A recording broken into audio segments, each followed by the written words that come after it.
Hai guys, welcome back to my YouTube channel. Gimana kabarnya? Seperti judulnya, hari ini aku mau ngebahas beberapa informasi yang perlu kalian ketahui dan juga kalian siapin mungkin ya sebelum kalian kuliah di Universitas Trunojoyo Madura, yaitu salah satu kampus negeri yang ada di Jawa Timur, yaitu letaknya ada di Pulau Madura, khususnya di Kabupaten Bangkalan. Nah, buat teman-teman yang lagi cari informasi mengenai kampus ini, well, this channel adalah salah satu channel yang tepat ya, karena aku adalah alumni dari kampus UTM dan juga aku mau berbagi informasi barangkali teman-teman mau cari info tentang UTM, karena aku merasa UTM itu sekarang lagi naik daun banget ya kampusnya gitu loh, banyak yang daftar dan aku ngerasa akses untuk mendapatkan informasi buat teman-teman yang di luar Madura mungkin juga susah ya. That's the reason kenapa aku buat video ini. Nah, sebelum kita mulai videonya, teman-teman bantu aku untuk subscribe dulu channel ini biar aku semakin semangat untuk update videonya. So, langsung aja kita mulai. Informasi apa aja sih yang perlu kalian ketahui sebelum kalian kuliah di UTM. Nah teman-teman, sebelum kita mulai, mungkin lebih baik aku kayak ngasih sedikit profil aku ya gitu. Dimana aku adalah alumni atau lulusan ya dari kampus Universitas Trunojoyo Madura. Aku lulus tahun 2021 bulan November dan aku dari Prodi Sastra Inggris ya, Fakultas Ilmu Sosial dan Budaya. Nah, di sini tuh aku dari Jombang ya, bukan asli Madura, tapi aku kuliah di sana selama 4 tahun. Jadi aku merasakan ya, tahu banget gitu loh, selama aku kuliah di sana itu apa aja sih yang menurut aku kayak plus minus gitu kuliah di sana. Nah, di sini aku mau berbagi informasi, barangkali kalian lagi nyari dan juga penasaran sebetulnya kampus UTM itu seperti apa sih lingkungannya, dan bener gak sih mitos-mitos yang beredar gitu kan. Dan aku juga pernah buat videonya sebelumnya, tapi aku ngerasa kayak kurang detail dan kurang lengkap ya, makanya aku tambahin atau buat extended version di sini biar teman-teman lebih paham dan juga punya gambaran kuliah di sana. So, langsung aja kita mulai dari informasi yang pertama. Nah guys, informasi pertama yang mungkin bakalan aku bahas adalah masalah suhu, yaitu panas gitu. Nah mungkin bagi orang-orang yang udah pernah dengar kata ataupun mendengar Pulau Madura itu kan selalu identik dengan panas gitu kan ya. Nah aku sebetulnya juga bingung ya gitu untuk mendeskripsikan panas ini gitu loh. Karena aku emang dari Jombang, menurut aku panasnya Jombang itu nggak yang ekstrim-ekstrim banget ya. Aku masih bisa handle. Tapi selama aku kuliah di sana, emang aku merasa Madura itu panas guys gitu loh. Panasnya tuh emang bener-bener panas di saat musim kemarau. Kalau kalian tahu, di saat musim kemarau itu kayak tiap malam itu kita harus nyalain kipas guys, bener-bener harus nyalain kipas gitu, karena kayak kalau nggak nyalain kipas tuh kayaknya impossible banget karena suhunya itu emang panas, tapi masih oke gitu loh, panasnya nggak se ekstrim itu. Buat teman-teman yang emang dari Surabaya ataupun kota-kota besar, kayaknya panasnya kurang lebih sama seperti itu ya gitu. Tapi bedanya tuh cuman kayak mungkin kalau di kota besar panasnya tuh campur polusi gitu ya. Tapi sedangkan kalau di Madura, di Bangkalan, itu panasnya tuh kayak panas-panas emang geografisnya emang seperti itu gitu. Jadi panas-panas terik gitu ya. Cukup bagus untuk tanning buat teman-teman yang ingin punya kulit eksotis ya. Sebetulnya tuh bagus banget di sana karena panasnya tuh emang secara natural panas kayak gitu. Nah, solusinya seperti apa? Solusinya ya teman-teman ya, kalau aku dulu ya pakai jaket, kemudian juga pakai topi, kemudian pakai hand body ya. Pokoknya secara protection itu ya pakai ya baju yang lengan panjang seperti itu. Nah, buat teman-teman juga jangan khawatir, kampus di UTM itu juga udah maju ya, maksudnya kelas-kelasnya itu udah juga pakai AC, jadi juga tetap dingin, proses pembelajarannya pun juga nyaman istilahnya, jadi nggak usah khawatir. Dan kalau ngomongin panas, mungkin kembali lagi ke kalian ya, maksudnya kalau emang kalian dari daerah yang dingin kayak di Batu, kalau nggak ya dari dataran tinggi gitu-gitu, mungkin datang ke Madura emang agak shocking gitu, temperature-nya panas gitu kan. Jadi ya, ini informasi yang menurut aku kayak general, semua orang tahu dan aku mau meluruskan gitu. Panasnya tuh emang panas-panas, kayak panas-panas Bali lah ibaratnya kalau kalian ke pantai, seperti itu. Tapi ada fakta unik juga, kalau musim hujan, di sana tuh hujannya juga sampai banjir guys gitu. Banjirnya juga bukan banjir yang ekstrim gitu, enggak, tapi ada daerah ataupun beberapa spot gitu di dekat kampus emang sampai banjir. Nah ini juga informasi buat kalian kalau emang nyari kos-kosan ya teman-teman. Kayak make sure tanya-tanya kakak tingkat kalian ataupun orang-orang yang kalian percaya. Misal daerah mana sih mas yang banjir-banjir gitu kan, apakah semua daerah banjir, enggak gitu. Tapi aku dulu sempet tahu gitu kos-kosannya temenku itu sampai banjir, airnya masuk sampai ke kos gitu loh. Jadi harus hati-hati banget buat milih kos juga. Jangan sampai teman-teman pada saat kos nggak tahu kemudian musim hujan banjir. Nah ini kan bahaya ya. Jadi salah satu tips buat kalian yang mau cari kos, coba tanya-tanya ke orang sekitar ataupun orang yang kalian percaya di mana letak yang biasa banjir buat untuk meminimalisir keadaan kalau kalian emang mau kos seperti itu. Jadi kalau panas, itu emang panas banget guys di musim kemarau. Tapi kalau hujan, ya kadang ada tendensi untuk banjir juga. Jadi ya emang unik aja di sana. Nah guys, kita lanjut ke informasi yang kedua. Menurut aku informasi yang kedua ini cukup unik juga dan mengherankan.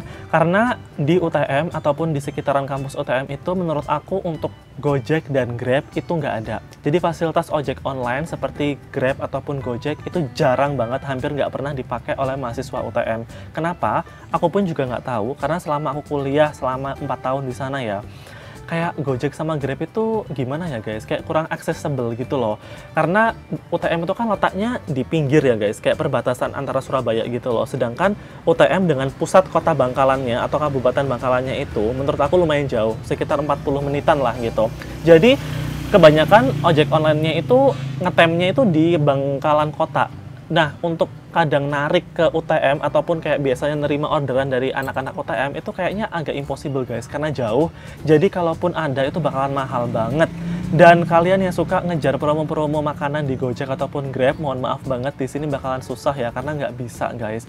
Jadi solusinya untuk hal ini atau masalah ini ada namanya komunitas mahasiswa ojek online. Jadi mereka itu ibaratnya kayak jadi part-time driver gitu untuk melayani teman-teman yang lagi butuh ojek. Misal kalian mau ke kampus, mau kemana gitu kan, atau pesan makanan, pesan barang, titip barang, mau nganter apa, itu juga bisa pakai aplikasi. Bukan aplikasi sih sebetulnya, tapi kayak lebih ke komunitas ini gitu. Jadi komunitas ini tuh base-nya ada di grup WA. Mereka tuh ada beberapa gitu ya, grup WA gitu, dan mereka itu bakalan menerima order based on WhatsApp chat. Jadi kalau kalian mau butuh kayak mau butuh nganter barang atau pesan barang, ya kayak ngechat aja gitu, Mas ada yang free nggak gitu, ada driver free nggak. Jadi mereka tuh bakalan nge-PC kalian satu-satu yang free gitu. Jadi menurut aku lebih efektif juga, lebih hemat juga, karena kadang mereka tuh masih bisa dinego gitu loh guys masalah harga, dan enak aja sih gitu. Jadi buat teman-teman yang emang mungkin kelaparan, males keluar gitu ya, mager, pakai aplikasi itu juga bisa gitu loh. Kalau aku pernah pakai sih harganya cukup murah ya, kayak kita mau pesan makanan itu tarifnya kayak per makanan itu dihitung 3 ribuan gitu. Misal harga nasinya 5.000 jadi 8.000 gitu. Kalau ke kampus kadang juga 5.000 aja gitu. Jadi ya lebih murah sebetulnya ya.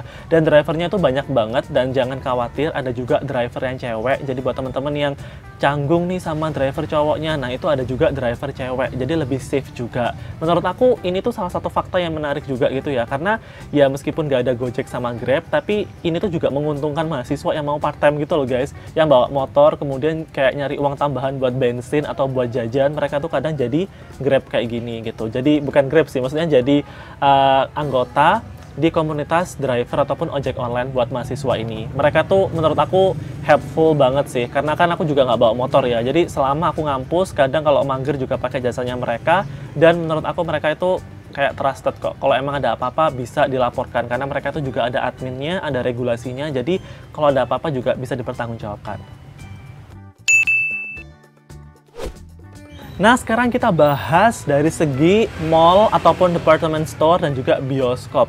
Nah, ini teman-teman salah satu fakta juga bahwasanya buat kalian yang mau kuliah di UTM, kalian dari kota besar, misal dari Surabaya, dari Jakarta mungkin, ataupun dari daerah mana yang mungkin sering banget nongkrong di cafe kayak Starbucks, di franchise kayak KFC, McDonald, ataupun kalian juga sering banget nonton bioskop. Mohon maaf banget buat kalian yang terdaftar sekarang menjadi mahasiswa UTM, kalian tidak akan mendapatkan fasilitas ataupun kenyamanan seperti itu. Kenapa? Karena sampai aku lulus ya teman-teman, emang nggak ada department store ataupun mall-mall besar yang ada di Bangkalan khususnya, ataupun di sekitaran kampus. Menurut aku fakta ini tuh kayak plus minus ya.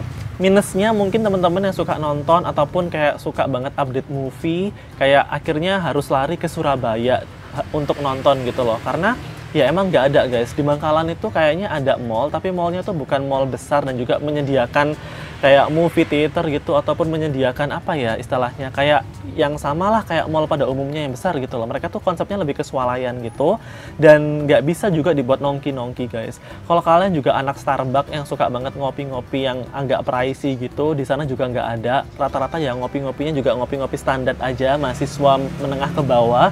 Dan itu menurut aku jadi kayak gimana ya, ya kayak buat orang-orang yang suka nongkrong pastinya juga membosankan ya. Tapi buat aku pribadi nih guys, yang emang bukan orang yang suka jajan ataupun suka nongki sana sini, di sana itu jatuhnya aku lebih hemat.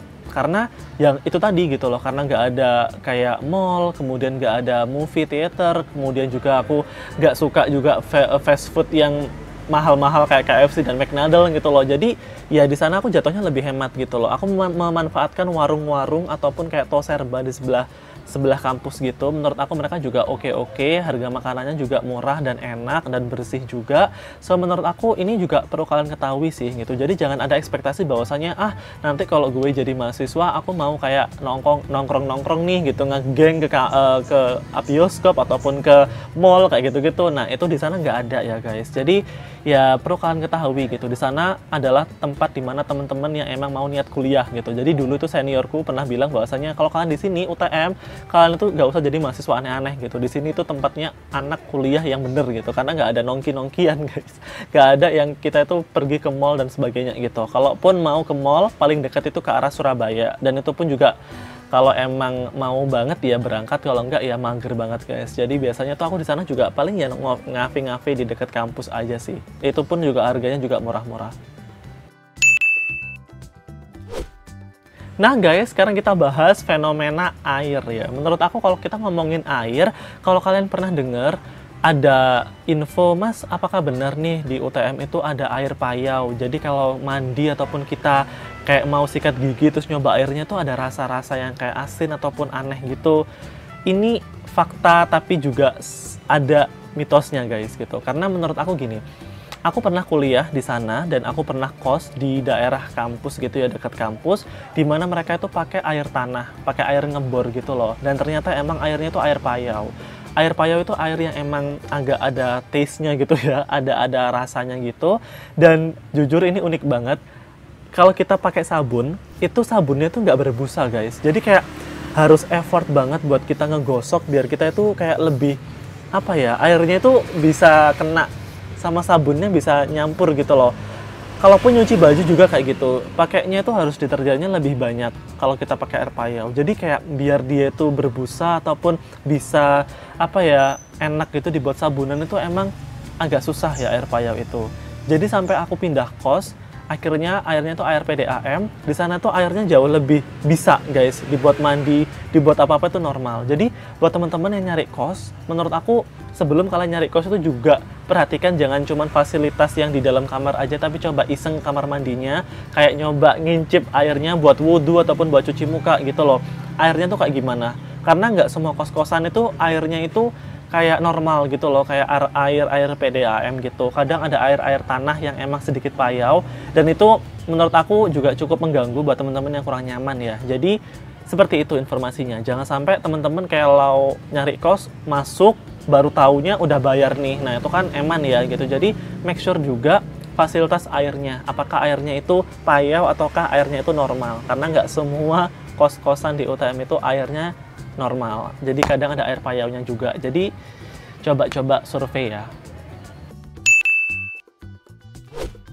Nah, sekarang aku mau bahas fenomena timur kampus. Nah, buat teman-teman nanti yang kuliah di sana pasti tahu ya daerah timur kampus. Timur kampus itu daerah yang terkenal sepi, terkenal jarang banget ada penduduk, dan juga kalau malam itu gelap gitu ya. Pokoknya sepi banget.